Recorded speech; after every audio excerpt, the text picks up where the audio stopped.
El 99% de todas las especies que han existido se han extinguido en una serie de desastres catastróficos globales. Desastres que han llevado a la vida al borde de la extinción. Pero sin ellos, nosotros simplemente no estaríamos aquí. Justo luego de su nacimiento, un evento violento en el sistema solar cambió la Tierra para siempre. Dos planetas colisionaron en el frío y vacío espacio, y uno de ellos era el nuestro. El impacto casi destruyó nuestro mundo, pero al mismo tiempo lo convirtió en nuestro hogar.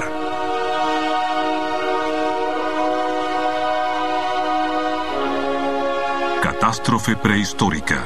Nace un planeta. Nuestro planeta tiene cerca de 4.500 millones de años de edad. Durante ese tiempo ha pasado de un terrible desastre a otro. Es difícil manejar la enorme escala de tiempo de los eventos que nos han afectado. Para tener una perspectiva, imagine que toda la violenta historia de la Tierra fuese comprimida en un día de 24 horas. Si el reloj comenzaba a correr a la medianoche, la primera catástrofe sería solo a 30 minutos de ella. Nuestro sistema solar ni siquiera se había terminado de formar. 20 jóvenes planetas orbitaban una nueva estrella, nuestro Sol. Y uno de ellos era la Tierra. Su superficie era como una visión del infierno. No había agua, no había oxígeno, y el planeta completo estaba cubierto por tóxicos gases volcánicos. Pero ahora, antes de que la Tierra tuviera la oportunidad de estabilizarse, colisionó con otro joven planeta que orbitaba alrededor del Sol, en un impacto de proporciones bíblicas. La colisión fue tan catastrófica que casi aniquiló a la joven Tierra. Pero en vez de destruirla, provocó una cadena de eventos que transformó el planeta y gatilló el nacimiento de la vida. Sin este desastre, ninguna vida, incluyendo la nuestra, estaría aquí. Pero ¿cómo sabemos lo que ocurrió? ¿Y cómo esta colisión provocó el desarrollo de la vida? El astrónomo Bill Hartmann ha dedicado su vida al estudio de los eventos en los principios del sistema solar, pero es difícil con tan poca evidencia. El registro de los inicios de la historia de la Tierra han sido borrados porque tenemos erosión, lluvia, fricción de los continentes, continentes que colisionan y montañas que se elevan, entre otras cosas. Ocurrió que la mejor manera de estudiar los primeros días de la Tierra fue observando la superficie de los planetas vecinos. Las superficies de los planetas cercanos a Mercurio y Marte están cubiertas por cráteres de impacto. Los cráteres tienen más de 4.000 millones de años y como cápsulas de tiempo dieron a Hartmann datos invaluables de las condiciones que enfrentó el joven planeta Tierra. Si ves estos cráteres, descubres que no solo hay cráteres de 160 kilómetros, de 320, sino también de 966 kilómetros. Son objetos muy grandes.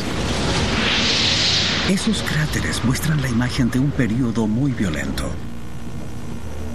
Hartmann se percató de que no eran solamente pequeños asteroides chocando contra los planetas, sino que eran objetos mucho más grandes. Y mientras más grande el asteroide, más dramáticas las consecuencias. Si tomamos nuestro planeta como ejemplo, veremos que se inclina en un ángulo de 23 grados, con un satélite cercano orbitando, la Luna. Estas dos características fueron pistas para Hartmann, que propuso una teoría radical. Sugirió que la Tierra había sido golpeada por un cuerpo errante del tamaño de otro planeta, creando la inclinación y la Luna. Nuestra idea se basa en que mientras la Tierra se originaba, ya habían planetas formados, pero aún quedaban cuerpos sobrantes. Si uno de ellos chocó con la Tierra, justo cuando la Tierra se había terminado de formar, esto podría haber liberado material del cual se formó la Luna y su órbita. Hartmann creó una imagen del momento en que la Tierra colisionó con otro planeta. Imaginen la escena. La Tierra recién formada, flotando en el sistema solar. Y otros 20 planetas haciendo exactamente lo mismo. Uno de ellos, Thea, tenía el tamaño de Marte. Orbitaba alrededor del Sol a la misma distancia que la Tierra. Los dos planetas estaban en curso de colisión. Thea golpeó a la Tierra a 40.000 kilómetros por hora, con la fuerza de miles de millones de bombas de megatones.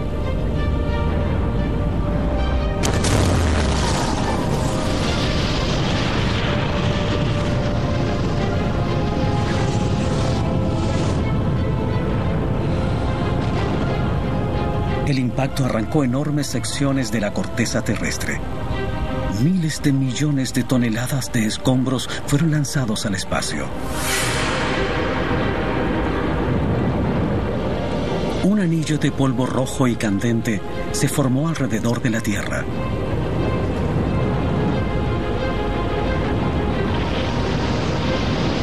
Durante los siguientes 100 años, las rocas y el polvo lentamente se agruparon en una masa sólida, 50 veces más pequeña que la Tierra. La llamamos Luna. Cuando Hartmann sugirió la idea en los años 60, a la gente le tomó bastante tiempo aceptarla. Los científicos pensaban que todo sucedía lentamente, un grano de arena a la vez, como montañas formadas grano a grano. Pensar en algo tan colosal como la Luna formándose como el resultado de un evento particular era difícil de asimilar para las personas.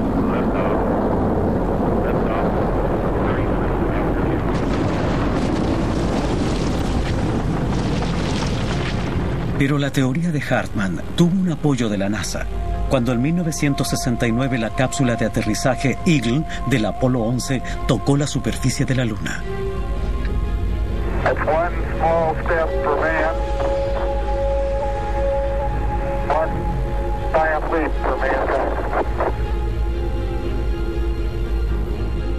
Los astronautas americanos hicieron 6 visitas a la Luna.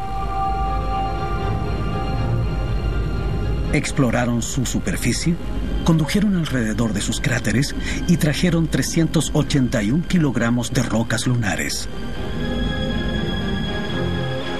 Por primera vez, los científicos pudieron descubrir de lo que estaba hecha la Luna.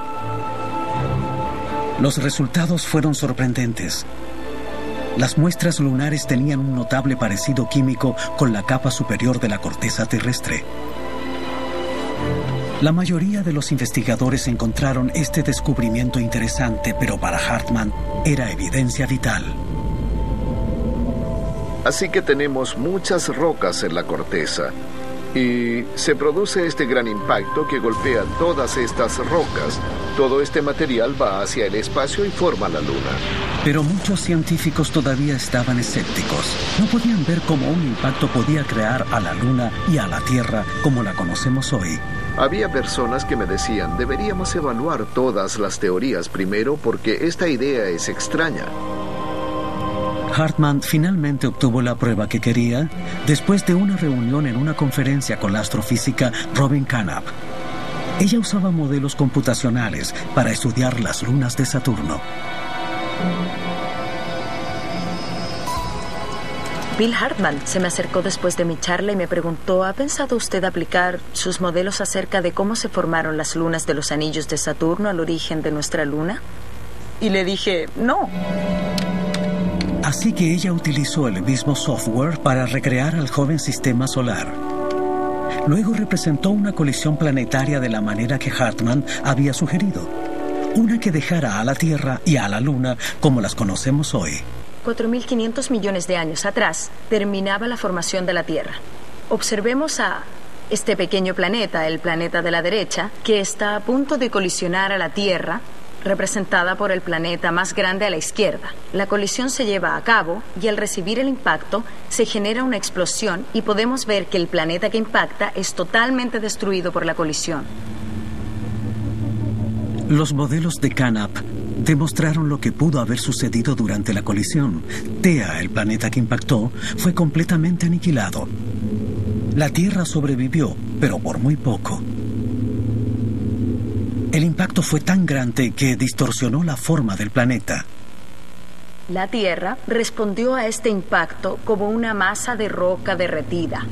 Y mientras se produce el impacto, se genera una especie de onda, como la que obtienes cuando lanzas una piedra en un ángulo oblicuo sobre un lago. Y esa onda se propagó por la superficie de la Tierra. La colisión creó una onda de lava fundida. Esta colisión fue increíblemente violenta, tan violenta que había energía suficiente como para derretir la Tierra. De hecho, al final de este impacto, la Tierra fue cubierta por una atmósfera de roca vaporizada.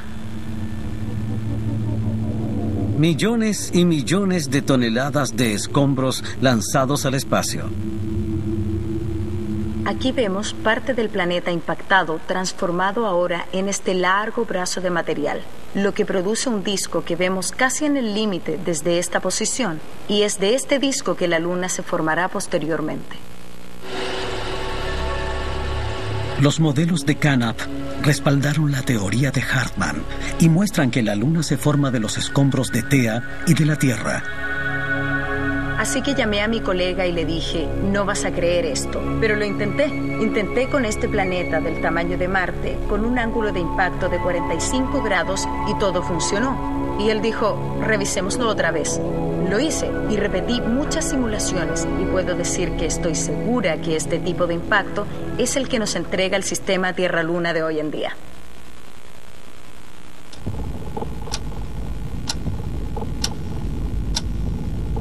Solo han pasado 10 minutos en nuestro reloj de la historia de la Tierra. 30 millones de años en el tiempo real. El período más importante en la historia de nuestro planeta. La Tierra se recupera de su colisión con Thea. Y los escombros del desastre comienzan a formar la Luna.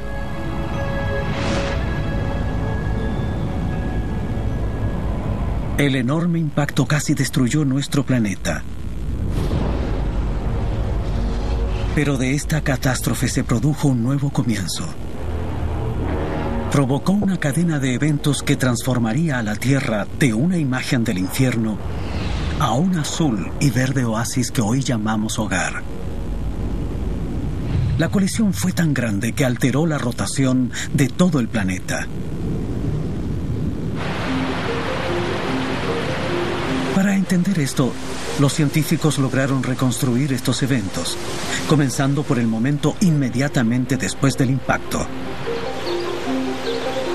En Ithaca, Nueva York, la paleontóloga Judith Nagel-Myers busca pistas que podrían revelar cómo se veía la Tierra justo después del impacto.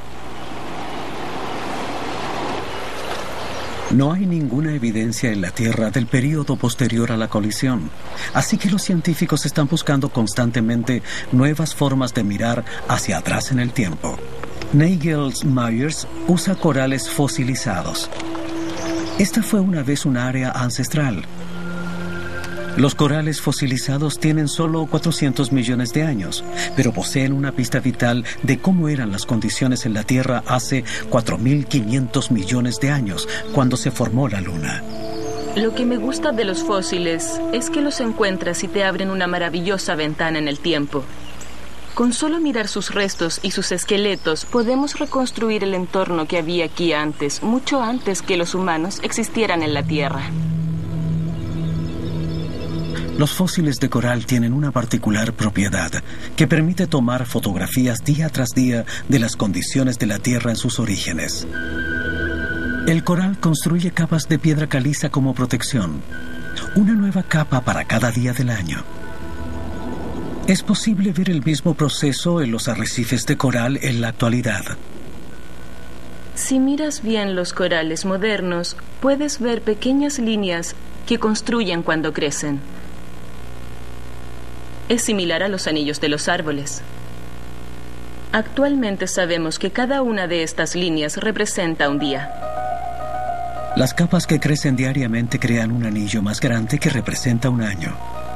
Si cuentas estas capas diarias en los corales modernos, puedes llegar a la cantidad de 365 líneas por año. Y esa es la clave. Los corales fosilizados de 400 millones de años de edad no tienen 365 líneas. Tienen 410 por año. Cuando estos corales estaban vivos en los océanos antiguos, hace 400 millones de años, un año no tenía 365 días, tenía 410 días. Pero aunque se mida en días u horas, la órbita de la Tierra alrededor del Sol siempre toma el mismo tiempo. Un año. La única explicación para más días en un año es que hace millones de años cada día era más corto. Esto significa que en esos tiempos, cuando este animal estaba viviendo en el océano, el día tenía menos horas de las que tiene hoy. Hace 400 millones de años, el día tenía 21 horas. Y si el día era más corto, entonces la Tierra estaba girando más rápido. Los científicos usaron la velocidad de rotación de 400 millones de años atrás para determinar qué tan rápido giraba la Tierra justo después de la colisión. Hace 4.500 millones de años, el día solo tenía 6 horas. El enorme impacto que creó a la Luna hizo que la Tierra girara 4 veces más rápido que hoy. Fue el primer paso hacia la Tierra habitable de hoy en día. Pero era difícil saberlo. La rápida rotación desató el peor clima que el planeta haya vivido. Megatormentas y huracanes azotaban la Tierra. Se veía como si la colisión con el planeta Tea hubiera dejado a la Tierra como un mundo inhabitable.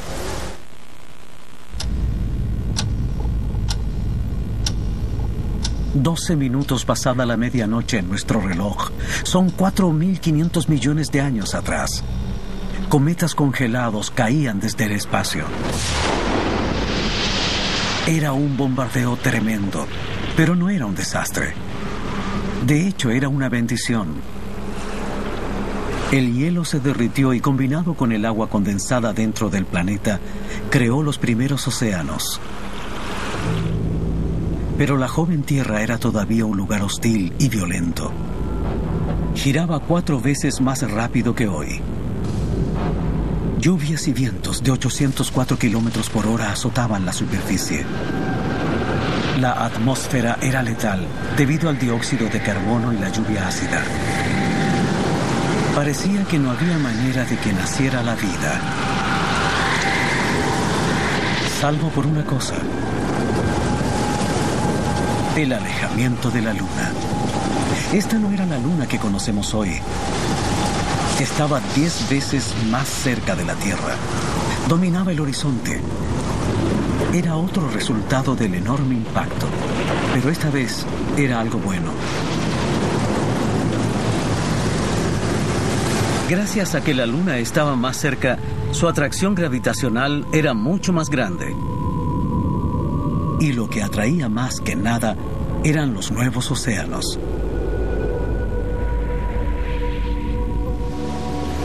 Grandes mareas cruzaron las tierras a cientos de kilómetros por hora. Puede pensar que esto hizo difícil abrirse paso a la vida, pero está equivocado. De hecho, ayudó a comenzarla.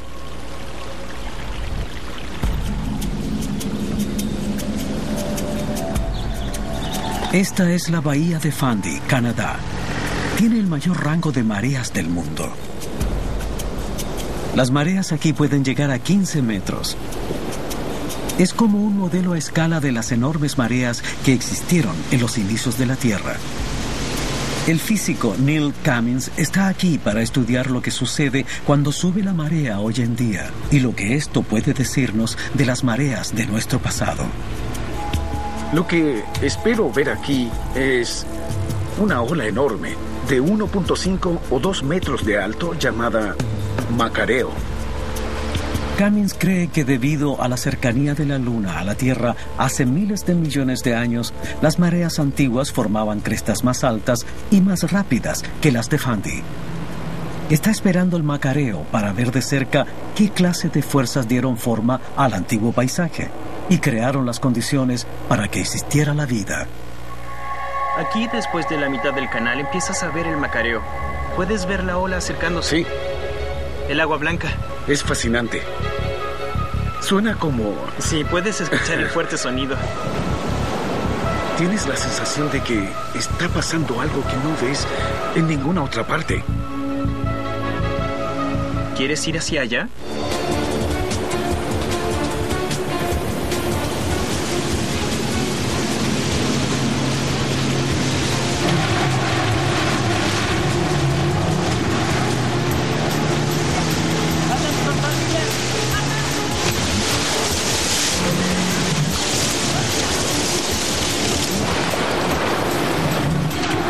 Eso fue intenso. 100.000 millones de toneladas de agua marina entran y salen de la bahía cada 24 horas, haciendo que el macareo de Fundy sea uno de los más grandes del mundo. Las aguas en movimiento golpean el borde de la bahía. Las mareas golpean la arena, minerales y otros materiales y los acarrean hacia el mar. Cummings cree que la acción erosiva aquí recrea en miniatura lo que ocurrió cuando las grandes mareas dominaban los océanos antiguos. Las mareas antiguas debieron haber sido por lo menos 1000 veces más altas. Hay una tremenda cantidad de energía en estas mareas. Pero nada comparado con lo que era en ese tiempo. Esta marea viaja a 12 kilómetros por hora. Las mareas antiguas debieron viajar con una velocidad de unos 480 kilómetros por hora y debieron llegar mucho más lejos dentro de la Tierra, más rápido y causando mucho más daño a su paso.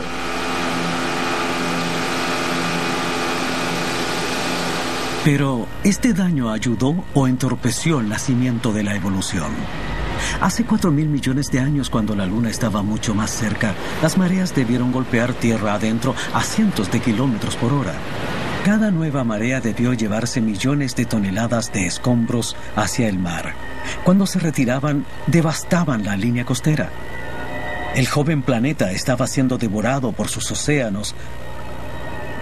Y para nosotros, estas eran buenas noticias. Porque el material que la marea llevaba de las tierras al océano creó un entorno perfecto para el surgimiento de la vida. Para que surja la vida necesitas una gran cantidad de minerales en los océanos y que estos sean libres de mezclarse e interactuar. La única manera de que la Tierra pudiera obtener eso era de las enormes mareas que provocó la Luna cuando estaba mucho más cerca de la Tierra. Las mareas llevaron los minerales y nutrientes de las tierras, mezclándolos en los océanos, creando un caldo de cultivo primordial. Los mares estaban llenos de químicos cruciales, todos mezclados. Los científicos creen que las interacciones químicas en estos sustentos produjeron los primeros aminoácidos y proteínas básicas, creando bloques de vida. De estos ingredientes, las primeras células primitivas emergieron eventualmente. Así que una colisión titánica que casi destruyó a la Tierra pudo ser la razón por la que todos estemos aquí.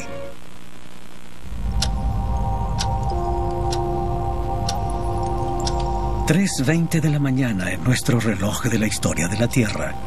500 millones de años han pasado desde la colisión que creó a la Luna. Los primeros bloques de vida se han formado en las profundidades de los océanos gracias a las monstruosas mareas provocadas por la Luna. Pero los mares eran muy violentos para la evolución incluso de pequeños organismos unicelulares. Algo tiene que haber sucedido para calmar al planeta y permitir que los primeros signos de vida evolucionaran. Si no hubiera sucedido, no estaríamos aquí.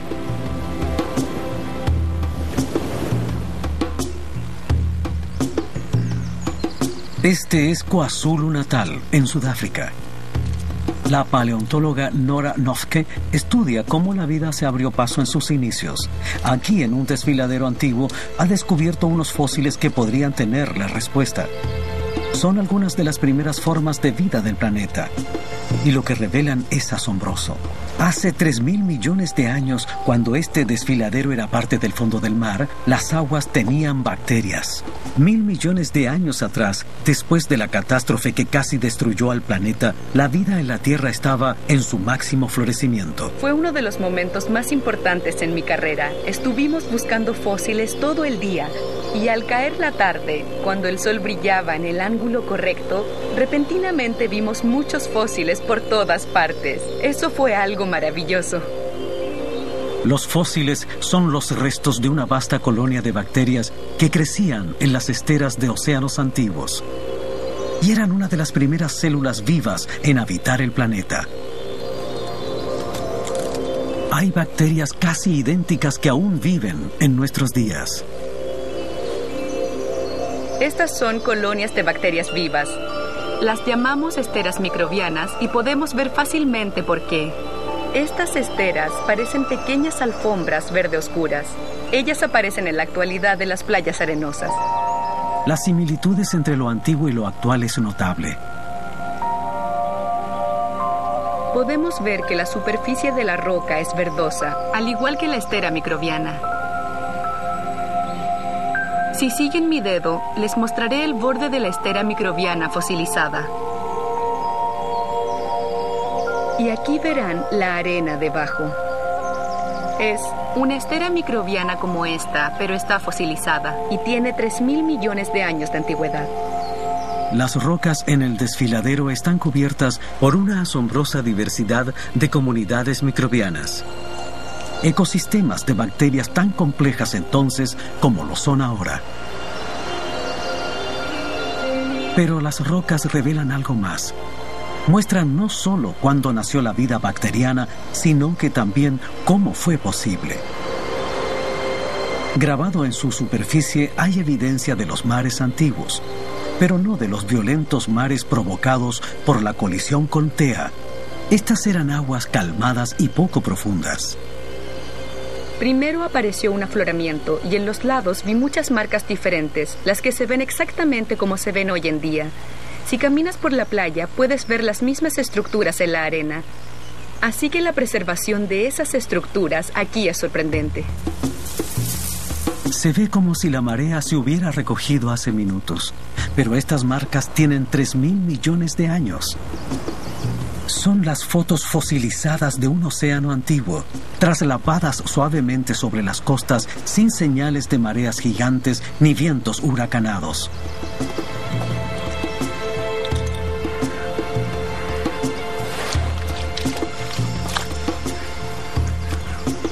Esto muestra que al menos hace 3.000 millones de años las condiciones para la vida eran normales.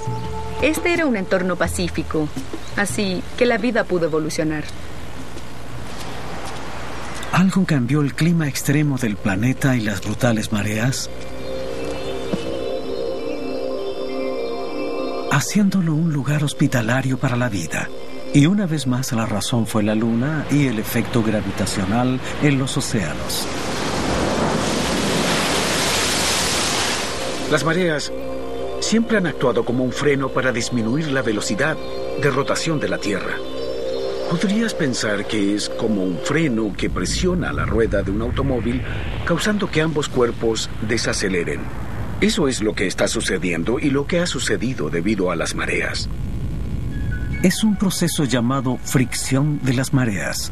Cuando las mareas y los continentes se encuentran y el agua presiona los terrenos, crea una fricción. Y esa fricción literalmente disminuye la velocidad de rotación de la Tierra. Por más de millones de años, la fricción de las mareas ha disminuido la velocidad de rotación de la Tierra. Como resultado, los días se volvieron más largos y los caóticos vientos huracanados se apaciguaron. Era un paso en la dirección correcta. Pero por sí solo este fenómeno no era suficiente para crear los calmados mares que vimos fosilizados en KwaZulu Natal, porque la Luna aún estaba muy cerca de la Tierra. Su atracción gravitacional sobre los océanos era demasiado grande. Porque para calmar los océanos, algo importante debió haber sucedido. La evidencia puede encontrarse en el programa Apolo de la NASA en la última misión del hombre a la Luna.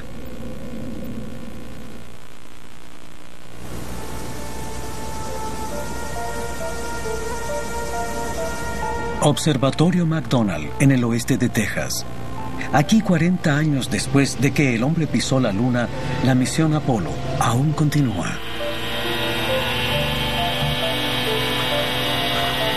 El ingeniero de la NASA, Jerry Wyant, realiza un viaje diario a su telescopio láser para continuar el trabajo que comenzaron los astronautas hace décadas. Su misión es medir la distancia de la Luna a la Tierra. Somos la última misión que aún sobrevive del proyecto Apolo. La mayoría de la gente cree que el proyecto Apolo murió para siempre, pero se sorprenden cuando les digo que lo que hago es enviar un láser a la Luna. Cuando los astronautas aterrizaron en la Luna, dejaron la bandera americana y algo más: reflectores. Casi diariamente, Jerry Wyant y su colega apuntan su láser a uno de los reflectores lunares. Están midiendo la distancia precisa entre la Luna y la Tierra. Este es un láser de 1.000 millones de watts. Y lo que hacemos es dirigirlo al reflector en la Luna y medimos el tiempo que tarda la luz en llegar desde aquí a la Luna y regresar. Esos son nuestros datos.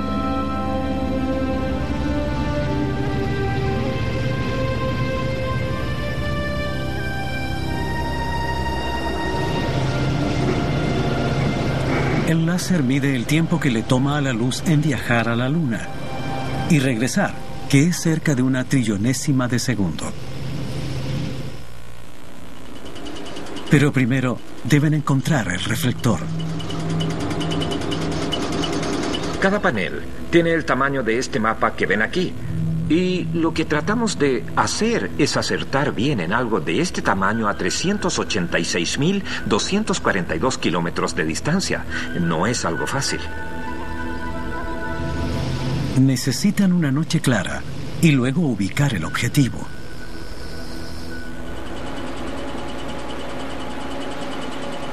Todos se ven parecidos, ¿cierto? Sí, es muy fácil perderse.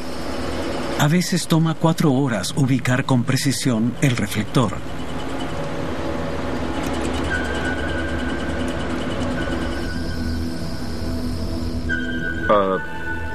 Bueno, eso que está ahí, eso sería un reflector en la Luna. Sí, ahí está. Esta noche el rayo láser toma alrededor de 2,9716 segundos en viajar ida y vuelta a la Luna. Cuando veo la Luna en el cielo, en vez de tener pensamientos románticos, digo, espero que el láser esté funcionando bien. Puede que no sea romántico, pero es asombroso. Cada año, al rayo láser de Wyant le toma un poco más de tiempo en reflejarse, porque cada año la Luna está un poco más lejos.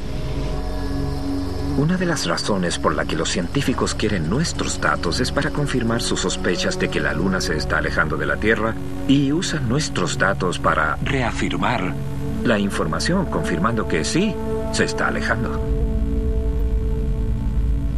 La Luna se está alejando de nosotros 3.8 centímetros cada año. Y es esto lo que sostiene la clave para entender el por qué los océanos se calmaron y emergió la vida. Hace 3.500 millones de años la Luna estaba a solo 24.140 kilómetros de la Tierra, provocando mareas enormes. Pero estas mareas alejaban también a la Luna.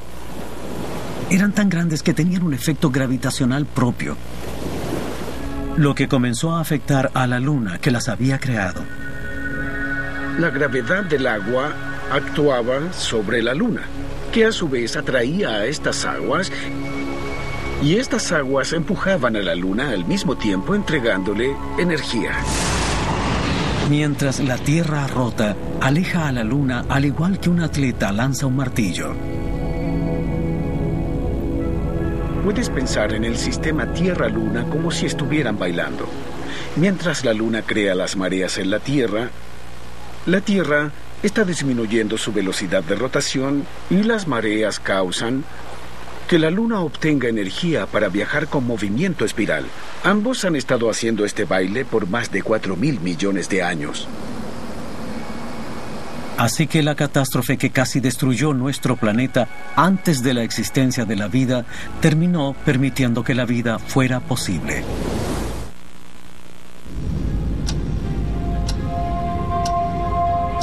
Ocho 10 de la mañana en nuestro reloj planetario de la historia de la Tierra.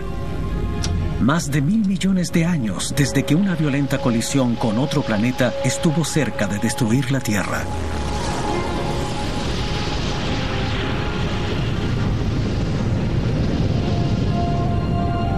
El impacto creó a la Luna y gatilló una cadena de eventos que llevó a la vida bacteriana a tener su propio lugar en los océanos. Algunas de estas bacterias desarrollaron un nuevo proceso que afectaría a la vida en la Tierra. Extinguiría a muchas especies, pero sin él, la vida compleja no existiría.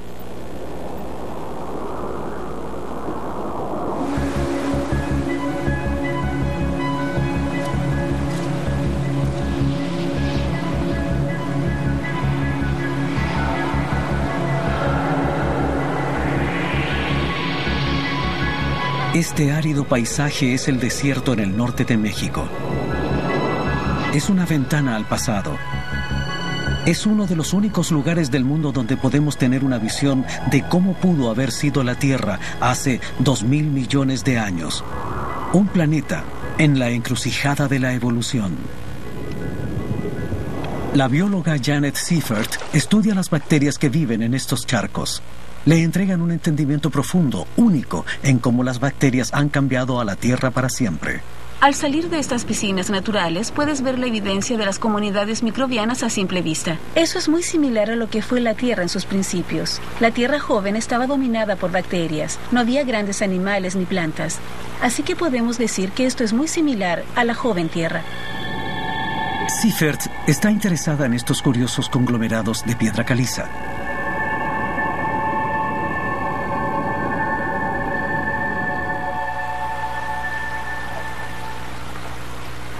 Esto es muy notable y estoy clara que no lo parece.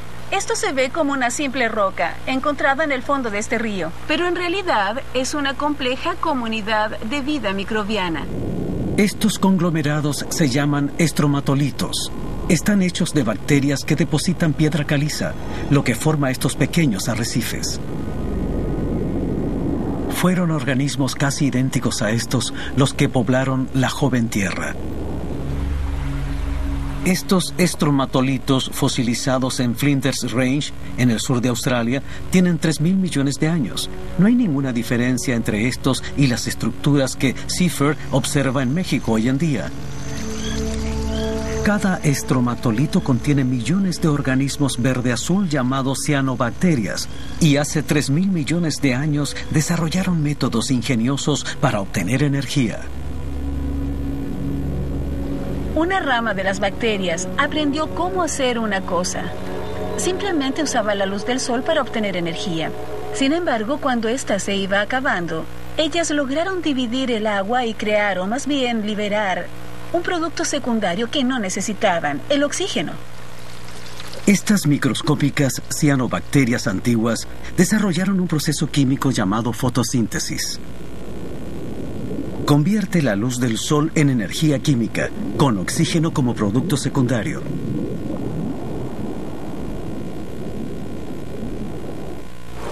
Fue una revolución biológica y cambió el planeta para siempre.